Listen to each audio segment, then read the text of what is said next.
J'ai reçu plein de maquillage Shein. Je vous ai déjà testé pas mal de choses dans une première partie, notamment plein de choses pour le teint. On va tester donc tout ce qui me reste à vous montrer.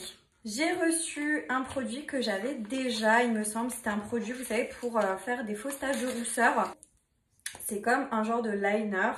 On va pouvoir faire des petits points avec et en tapotant, après, ça fait un effet un peu plus fondu et du coup, ça fait des fausses taches de rousseur.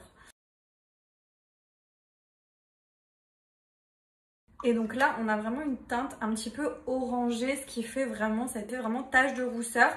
La teinte est très jolie et je trouve que c'est un rendu assez naturel. Je sais pas ce que vous en pensez, mais vous me direz ça en commentaire. Je la trouve trop mignonne. On dirait, vous savez, les lecteurs de disques à l'ancienne. Et donc, elle se présente comme ça à l'intérieur. Des fards mat, un fard irisé. Et on a ce fard-là qui est un... Ah oui, d'accord. Je pense que ça, c'est bien pour faire, vous savez, des smokies. Ah oui, un genre de... comme de gel. Je pense que c'est pour faire un effet un peu... c'est pour faire un effet mouillé, sans doute. Et on a un fard, du coup. Waouh, doré. Oh, franchement, la palette est très sympa. Je vais pas faire un truc de dingue. Mais les fards sont hyper pigmentés. De toute façon, je trouve que Shein, en règle générale, la pigmentation est assez bonne. Un creux de paupière...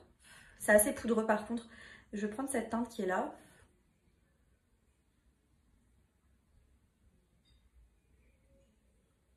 C'est un peu beaucoup poudreux quand même. Hein. Je vais quand même mettre le fard ici. Qui est mais ultra pigmenté, j'ai l'impression. Oh, je vais pas en mettre beaucoup. Petite palette là, très très très bien. Un liner. Ok, il y a deux embouts. Il y a un embout très très fin et un embout plus épais. On va se faire un petit trait de liner rapide.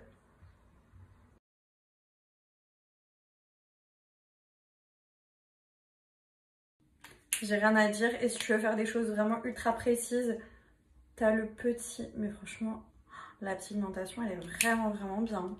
J'ai un autre produit. Alors celui-là, ça fait un moment que je le vois passer sur le site et qui me fait de l'œil. C'est un liner, mais pailleté. Genre. Ça a l'air d'être un gel pailleté. Si je fais un trait... Il y a vraiment des petites paillettes emprisonnées dans du gel. Je vais en mettre un peu là devant. C'est pas si mal que ça. Ensuite, j'ai reçu un mascara. Celui-là, apparemment, il est incroyable. Et je vais pas pouvoir le tester sur mes cils du haut, étant donné que j'ai des extensions de cils.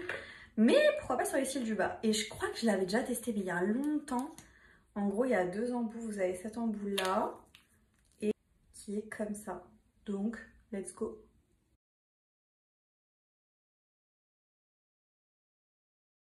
Est-ce que j'ai besoin de dire quelque chose? Je pense pas. On se rend bien compte que c'est un bon mascara. Et on passe aux lèvres. Et on a ce produit-là. C'est une huile pour les lèvres. Mais regardez, elle est tellement belle. Et vous savez, c'est comme à l'ancienne. Un genre de truc à billes. Ah oui, intéressant. Une huile à lèvres. Mais regardez-moi ce packaging. Trop chou, vraiment trop beau. Et il y a des paillettes comme ça à l'intérieur rosé. Trop joli. Et voilà du coup pour le crash test de ces produits et mon avis dessus. J'espère que la vidéo vous aura plu. Moi je vous fais des bisous.